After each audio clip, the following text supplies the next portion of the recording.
Hello, my name is Alpha Debay, Vice President of Beyond Philosophy, responsible for consulting and thought leadership, essentially operations, research, and development. I'd like to speak with you today about customer mirrors. Some businesses assume that part of the answer comes from a kind of mystery shopping program. And some people assume that a mystery shopping program might be about the same as a customer mirror program. But they are fundamentally different. Mystery shopping programs tend to get at the rational experience. They do a fantastic job of investigating and understanding that rational experience. Mirror programs and approaches look at the full experience, the rational experience, the emotional experience, and customer expectations, how those things match and meld. Essentially, how big are those two gaps, the experience gap and the opportunity gap. The fundamental difference between a mystery shopping program and a customer mirror is in the focus of the two perspectives. In mystery shopping, the focus is on whether policies and procedures have been followed or not. In a customer mirror, the focus is on whether the experience meets or exceeds customer expectations or not. Mystery shopping tends to be inside out, with the intent of satisfying an outside-in approach.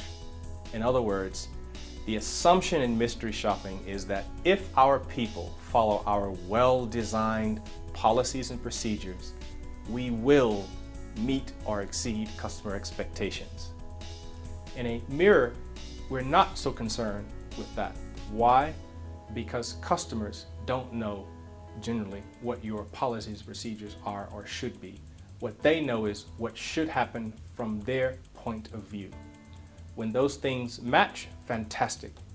When those things do not match, we have the experience gap. Customer expectations, very different from what actually happens in that experience. So the fundamental difference between a mystery shopping program and a customer mirror program is the perspective. In the mystery shopping program, the focus is on policies and procedures.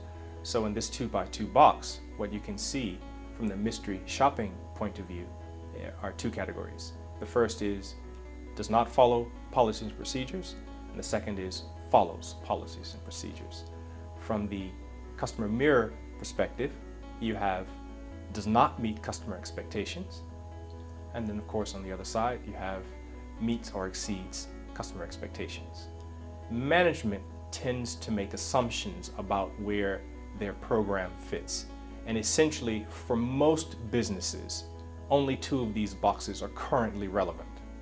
That is, the assumption tends to be, if our people do not follow the policies and procedures that we've so cleverly put in place, then quite obviously, customers' expectations will not have been met. Likewise, they assume if our people would just follow our policies and procedures, then yes, customers' expectations will be met or exceeded. Interestingly, what we tend to find are that many businesses fall in the other two boxes, and these are the very interesting ones.